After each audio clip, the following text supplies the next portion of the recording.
¿Alguna vez has sentido que se repiten situaciones en tu vida?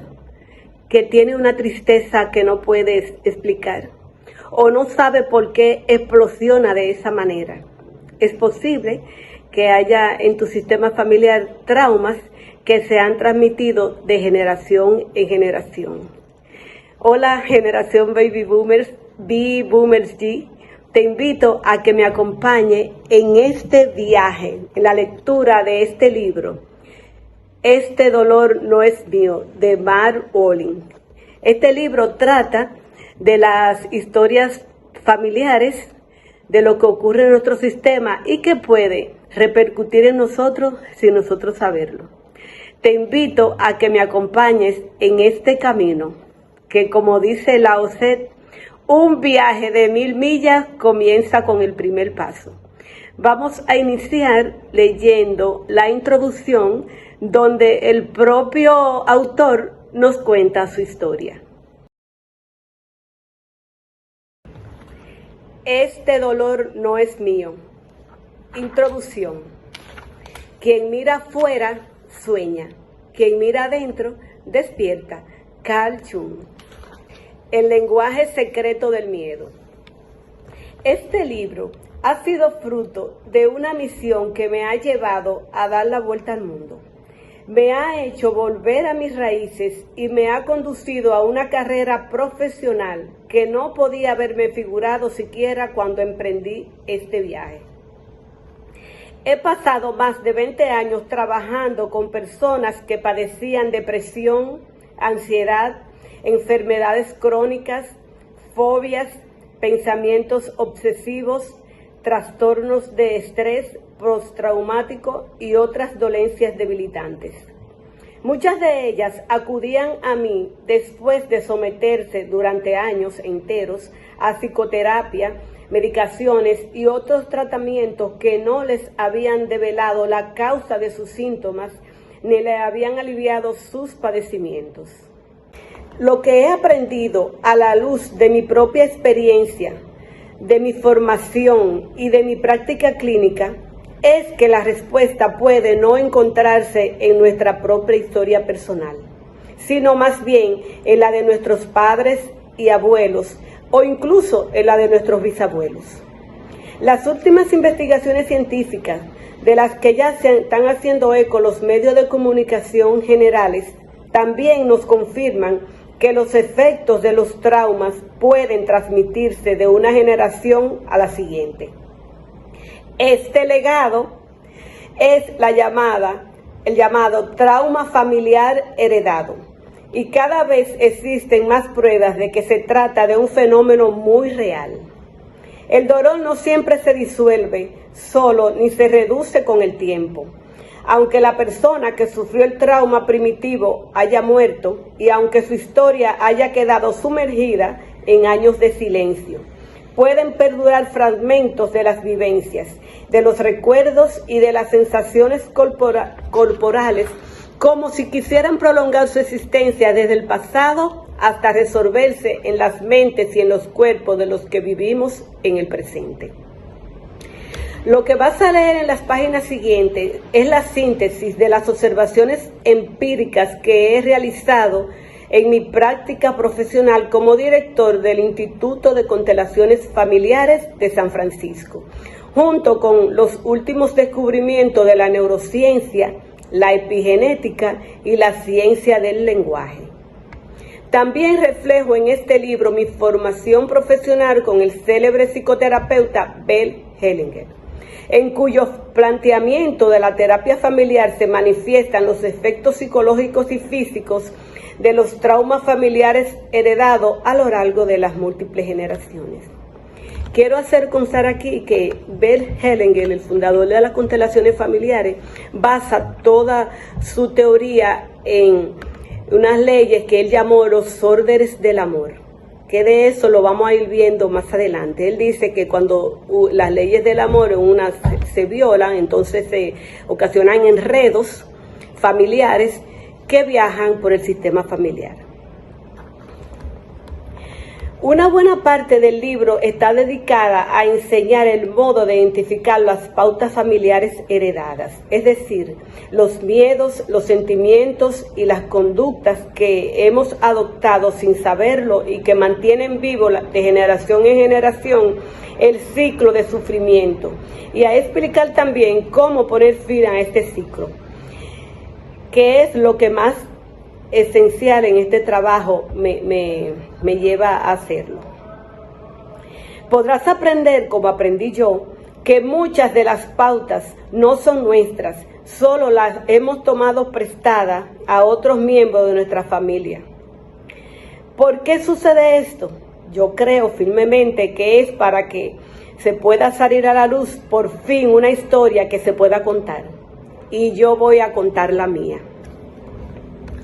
Nunca me había propuesto crear un método para superar el miedo y la ansiedad. Todo comenzó el día en que perdí la vista. Estaba sufriendo la primera de mis migrañas oculares. No se trataba de verdadero dolor físico digno de mención, sino de un torbellino de terror tenebroso en cuyo interior se me oscurecía la visión. Yo tenía por entonces 34 años. Y estaba en mi despacho. Tuve que buscar a tientas el teléfono de mi mesa y marcar a ciegas el número de emergencias. No tardaron en enviar una ambulancia. Las migrañas oculares no suelen ser graves. Se te nubla la vista, pero se te suele normalizar de nuevo al cabo de una hora, más o menos. Solo que en esto no siempre lo sabe cuando se está dando. Sin embargo, en mi caso, la migraña ocular no fue más que el principio. A las pocas semanas empecé a perder la visión del ojo izquierdo. Las caras y las señales de tráfico se convertían en manchas grises. Los médicos me comunicaron que tenía una retinopatía serosa central, trastorno incurable y de causa desconocida. Bajo la retina se acumula líquido que termina por filtrarse y produce lesiones y entumecimiento del campo visual. Un 5% de los pacientes, los que tienen la forma crónica de la enfermedad que había contraído yo, llegan a perder la vista hasta el punto de ser considerados ciegos según la definición legal. Me dijeron que contara con que ambos ojos quedarían afectados. Era cuestión de tiempo. La verdad es que los médicos no sabían decirme cuál era la causa de mi pérdida de visión ni cómo podía curarla. Probé varias cosas por mi cuenta: vitaminas, ayunos con zumos, imposiciones de mano, y me parecía que con todo ello el problema se agravaba aún más. Estaba desconcertado. Se estaba haciendo realidad el mayor de mis miedos, sin que yo pudiera hacer nada al respecto. Ciego, sin poder valerme por mí mismo, y solo me derrumbaría. Mi vida se hundiría, perdería las ganas de vivir. Me presentaba mentalmente la situación una y otra vez. Cuando más lo pensaba, más hondos eran los sentimientos de impotencia que tenían incrustado en mi cuerpo. Me estaba hundiendo en arenas movedizas. Cada vez que intentaba librarme, mis ideas volvían de nuevo a las imágenes en que me representaba a mí mismo solo, desvalido y arruinado. Lo que no sabía yo por entonces era que solo, desvalido y arruinado eran palabras de mi propio lenguaje del miedo. Eran ecos de traumas que se habían producido en la historia de mi familia antes de que yo naciera. Esas palabras libres y desatadas me daban la vuelta en la cabeza y me repiqueteaban en el cuerpo. Me pregunté por qué estaba otorgando tanto poder a mis pensamientos. Había otras personas que, sufriendo adversidades mucho peores que la mía, no daban tantas vueltas a sus sufrimientos como yo. ¿A qué se debía que yo me quedara tan hundido en el miedo? Me costó años encontrar la respuesta a esta pregunta. En aquel tiempo, lo único que fui capaz de hacer fue dejarlo todo. Dejé mi pareja, a mi familia, mi empresa, mi ciudad. Dejé todo lo que conocía. Buscaba unas respuestas que no podía encontrar en el mundo en que vivía yo. En un mundo donde parecía que había mucha gente desorientada e infeliz. Yo no tenía más que preguntas y sentía pocas ganas de seguir adelante con la vida tal y como la conocía. Traspasé mi empresa, que se dedicaba a organizar eventos y marchaba bien, a una persona a la que acababa de conocer, literalmente. Y partí hacia Oriente, lo más al este que pude, hasta que llegué al sudeste de Asia. Quería curarme, solo que no sabía qué aspecto tendría esta curación. Leí libros y estudié con los maestros de los que habían escrito. Siempre que oía hablar de alguien que podía ayudarme, una anciana que vivía en una choza, un hombre risueño que vestía con una túnica, me presentaba ante él o ante ella. Me apuntaba a programas de formación y entonaba cánticos con los gurús. Un gurú dijo a los que nos habíamos reunido para oír sus palabras que él no quería rodearse de buscadores, sino de encontradores. Según decía, los buscadores solo se quedaban en eso, en un estado perpetuo de búsqueda. Yo quería ser un encontrador. Meditaba varias horas al día, hacía ayunos de varios días seguidos, me preparaba infusiones de plantas medicinales y combatía a las toxinas feroces que me figuraba que habían invadido mis tejidos. Mientras tanto, iba perdiendo vista y me hundía más y más en la depresión. Por entonces, no había caído todavía en la cuenta de que cuando intentamos resistirnos a algún sentimiento doloroso, lo que solemos conseguir es prolongar este mismo dolor que queremos evitar. Esta actitud desemboca en la continuación del sufrimiento. Y el hecho mismo de buscar tiene algo que nos bloquea lo que buscamos.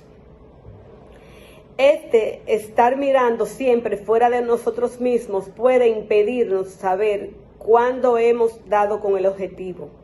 Puede que esté teniendo lugar algo valioso dentro de nosotros, pero como corremos el riesgo de pasarlo por alto si no estamos sintonizados con nuestro interior. Los curadores me animaban a mirar más hondo, preguntándome, ¿qué es lo que quiere ver? ¿Qué es lo que no quiere ver? Pero ¿cómo podía saberlo yo? Estaba oscura. En Indonesia, un gurú me iluminó un poco más diciéndome, ¿quién te ha creído que eres para no tener problemas de la vista? Puede que Joan no oiga tan bien como Gerald, y puede que Lisa no tenga los pulmones tan sanos como Gerda, y que Dietri no ande tan bien como Sebastián, ni mucho menos. Era un cursillo al que asistían muchos alemanes y holandeses y parecía que casi todos tenían algún trastorno crónico. Aquello me llegó muy hondo. El gurú tenía razón. ¿Quién era yo para no tener problema de la vista? Oponerme a la realidad era una arrogancia por mi parte. Tenía la retina dañada y la visión borrosa. Lo quisiera o no, pero mi yo, que estaba por debajo de todo ello, empezaba a sentirse con calma.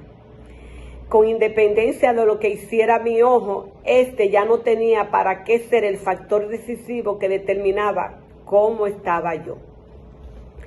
Para que profundicemos en nuestros aprendizajes, aquel gurú nos hizo pasar 72 horas, 3 días con sus noches, sentados sobre sendos cojines, meditando, con los ojos vendados y los oídos tapados.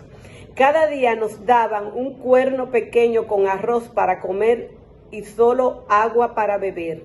Sin dormir, sin levantarnos, sin acostarnos, sin comunicarnos entre nosotros.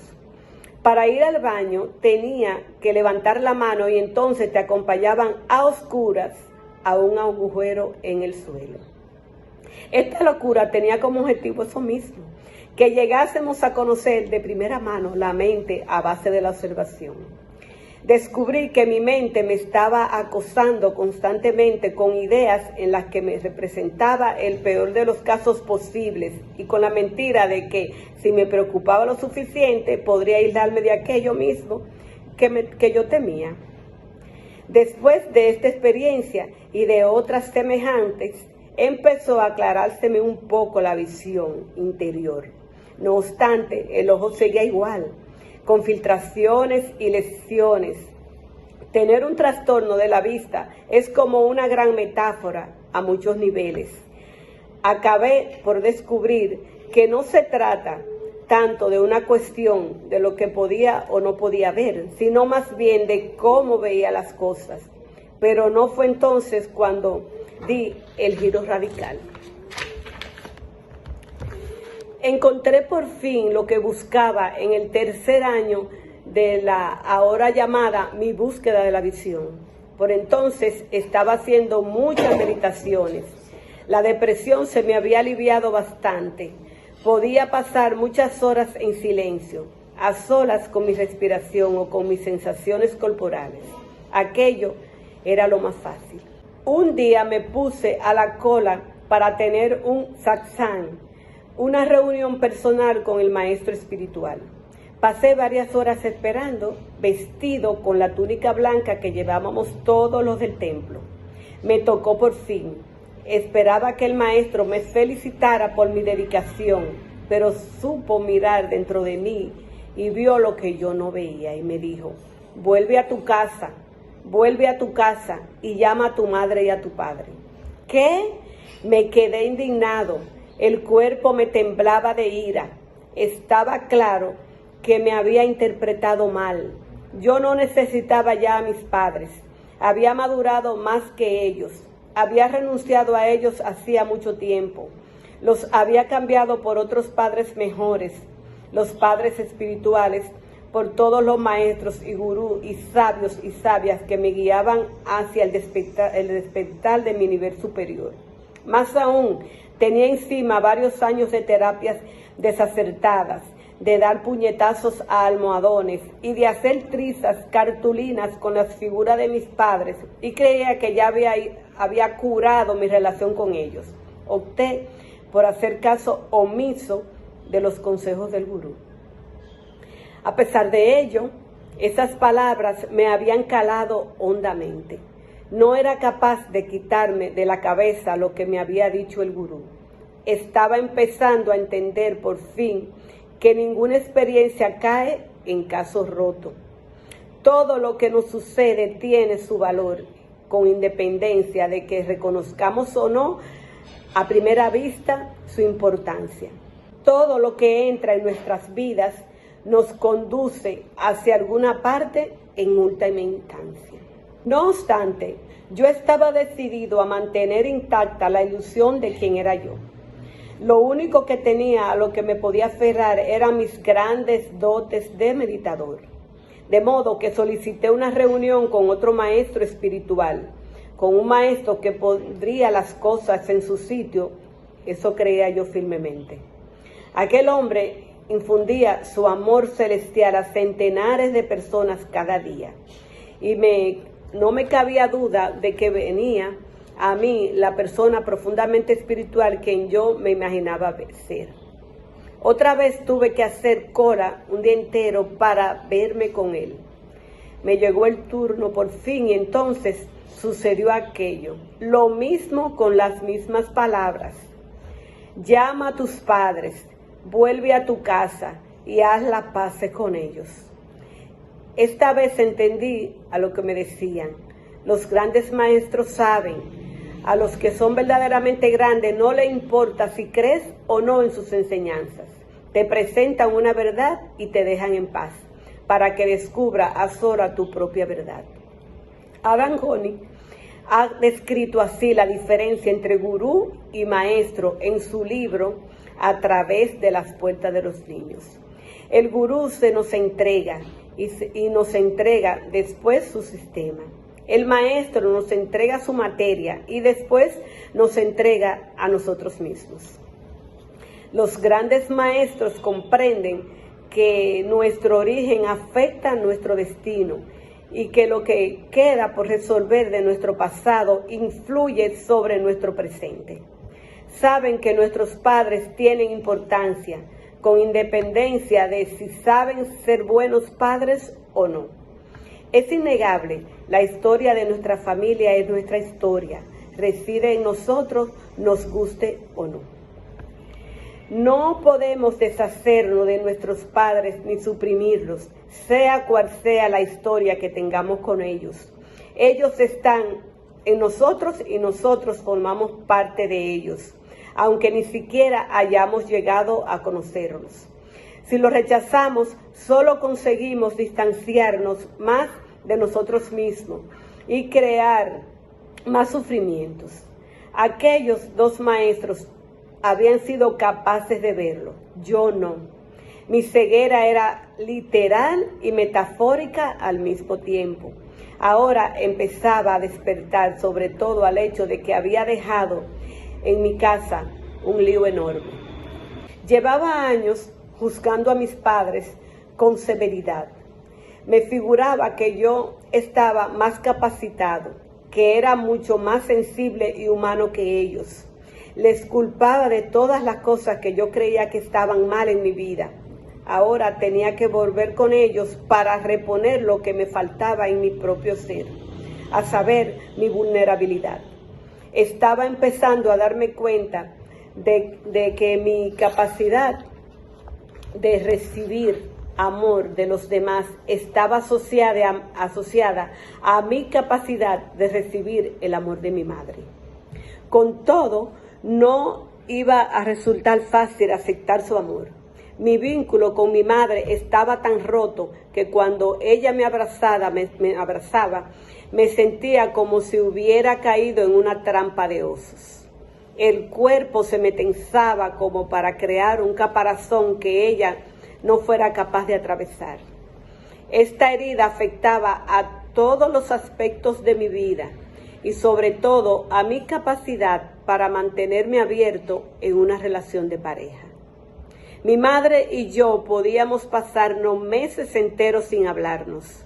Cuando hablábamos, yo encontraba la manera de descartar los sentimientos cálidos que me manifestaba ella, ya fuera por medio de mis palabras o con mi lenguaje corporal blindado. Me presentaba frío y distante. A mi vez, yo la escuchaba de no ser capaz de verme ni de escucharme. Era un callejón sin salida emocional. Dispuesto a curar nuestra relación rota, tomé el vuelo a Pittsburgh, la ciudad donde estaba mi casa familiar. Llevaba varios meses sin ver a mi madre. Cuando llegué ante la casa sentí la tensión que se acumulaba en mi pecho. No estaba seguro de que fuera posible reparar nuestra relación. Yo tenía dentro demasiados sentimientos en carne viva. Me preparé para lo peor, presentándome mentalmente la situación. Ella me abrazaría y yo, que no deseaba otra cosa que ablandarme en sus brazos, haría exactamente lo contrario. Me haría de acero.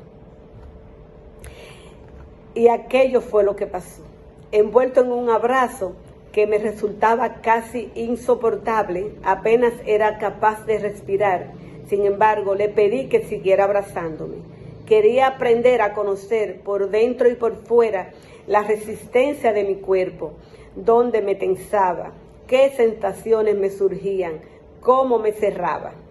Aquella información no era nueva. Ya había visto reflejada aquella pauta en mis relaciones de pareja, solo que esta vez yo no me apartaba. Tenía el propósito de curar de raíz aquella herida. Cuanto más tiempo pasaba mi madre abrazándome, más me creía yo a punto de estallar. Aquello me producía dolor físico. El dolor daba paso a la insensibilidad y la insensibilidad al dolor. Al cabo de varios minutos, algo se dio. Empecé a ablandarme y seguí ablandándome a lo largo de las semanas siguientes. En una de muchas conversaciones que mantuvimos durante aquel tiempo, ella me contó, casi de pasada, una cosa que había sucedido cuando yo era pequeño. Mi madre había tenido que pasar 3 semanas ingresado en un hospital para operarse de la vesícula.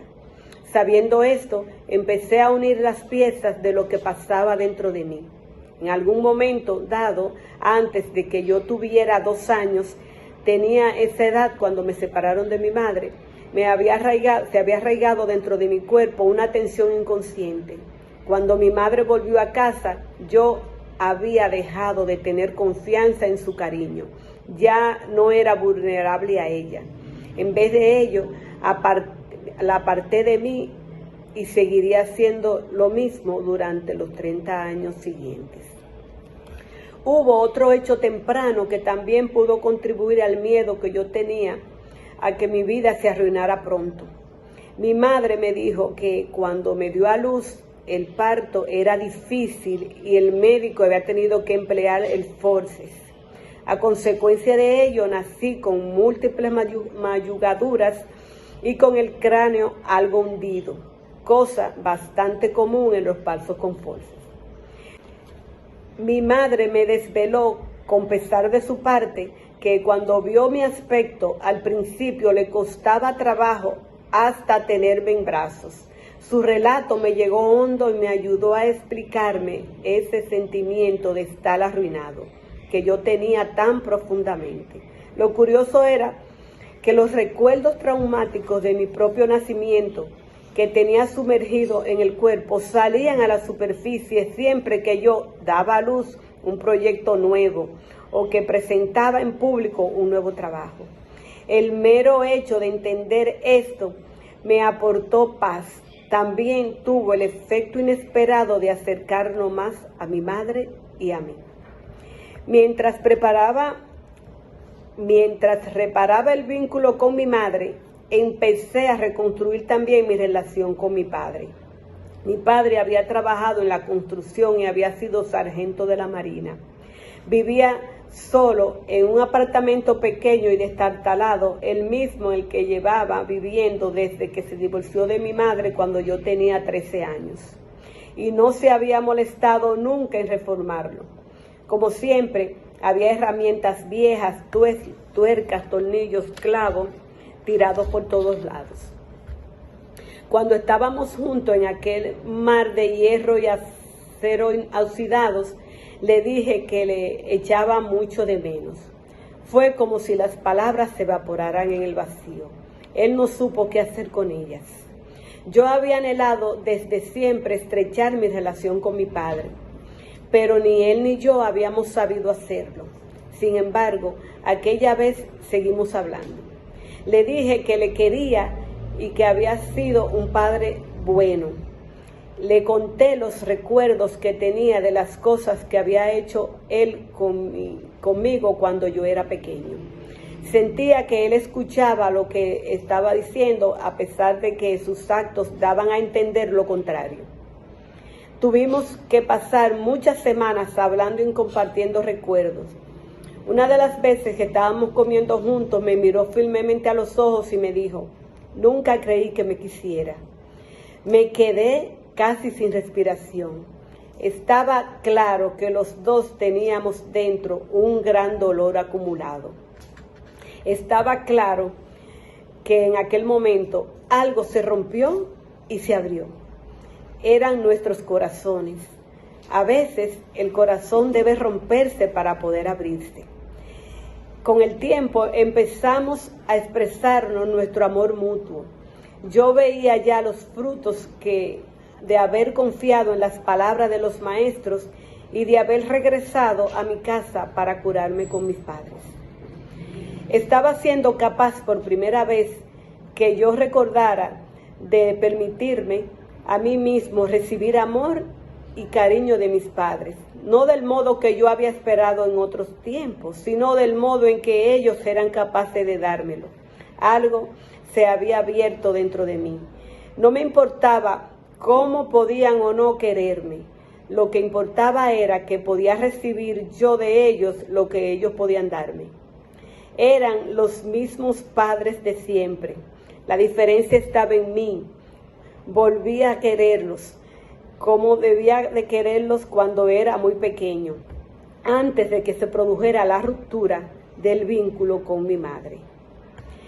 Mi separación temprana de mi madre, además de otros traumas semejantes que había heredado yo de mi historia familiar, más correctamente el hecho de que 3 de mis abuelos habían perdido sus madres respectivas a edad temprana y el cuarto había perdido a su padre siendo muy pequeño y había perdido también entre el dolor una parte de la atención de su madre.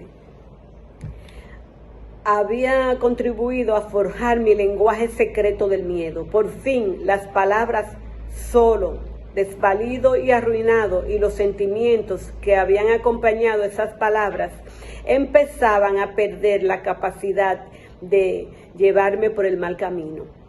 Se me estaba otorgando una vida nueva en la que destacaba mucho mi relación renovada con mis padres.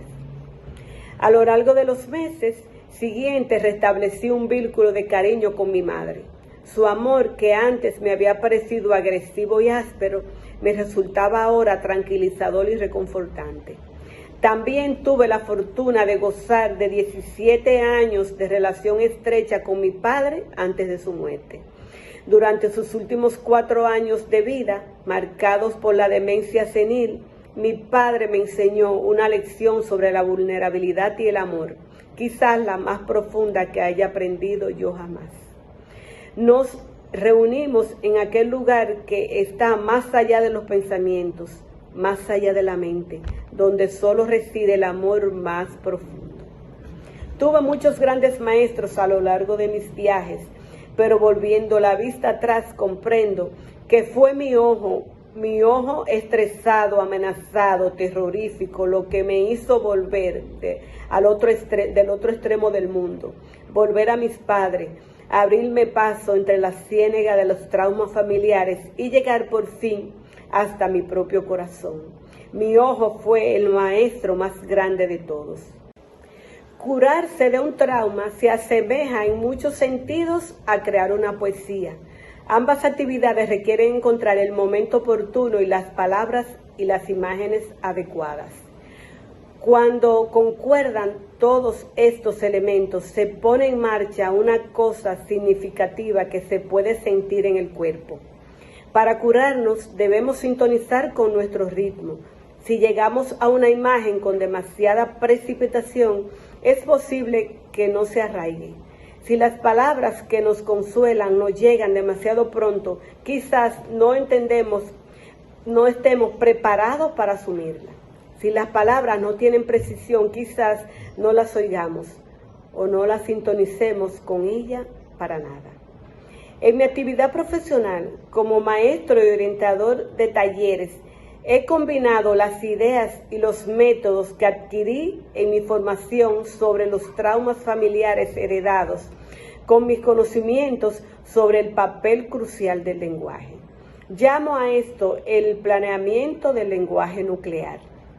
Empleo preguntas concretas para ayudar a las personas a que descubran la causa raíz de los síntomas físicos y emocionales que los tienen empantanados.